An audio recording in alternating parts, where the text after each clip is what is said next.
Hello, my name's Megan. I'll be talking to you about a moment I'll never forget, the night I learned being a NICU nurse was my true calling. Growing up, my lifelong dream was to become a nurse, specifically in the neonatal intensive care unit. I remember my mom telling me, "You were meant to be a nurse because of your strong desire to care, listen, and help others." I didn't truly understand the impact of these words until I was about 3 years into my nursing career. I had just changed nursing jobs and finally landed my dream position in the NICU. I had been there for about a year and was still considered a novice nurse, trying to assimilate to this very unique NICU culture while trying to find my own place.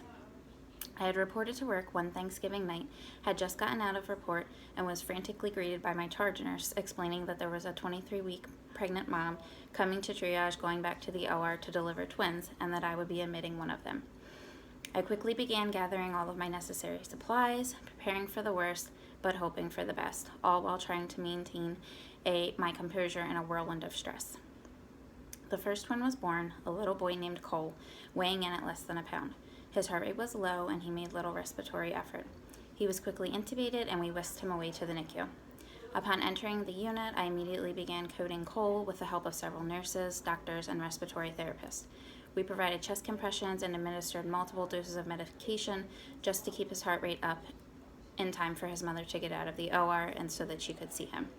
As Cole's mother was wheeled beside his bed, scared and confused, we made eye contact as I was giving her son chest compressions. The neonatologist sat down beside her, delicately explaining the grim prognosis.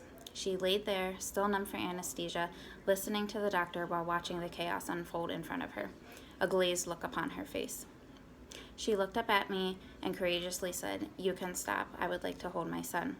As I disconnected Cole from the ventilator, my hands were shaking as I gently placed him in her arms.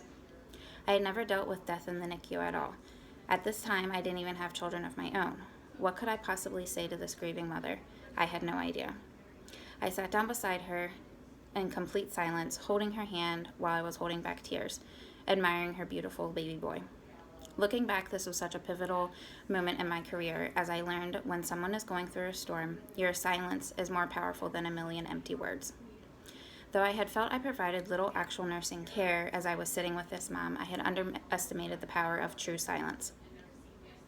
A few weeks later, Cole's mom had dropped off a card for me that was passed out at Cole's funeral, with an impactful poem that was read during the service.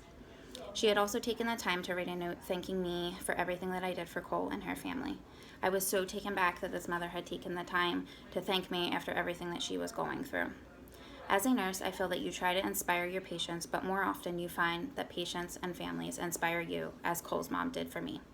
9 years later, I still carry Cole's card with me as a reminder why I chose this amazing profession.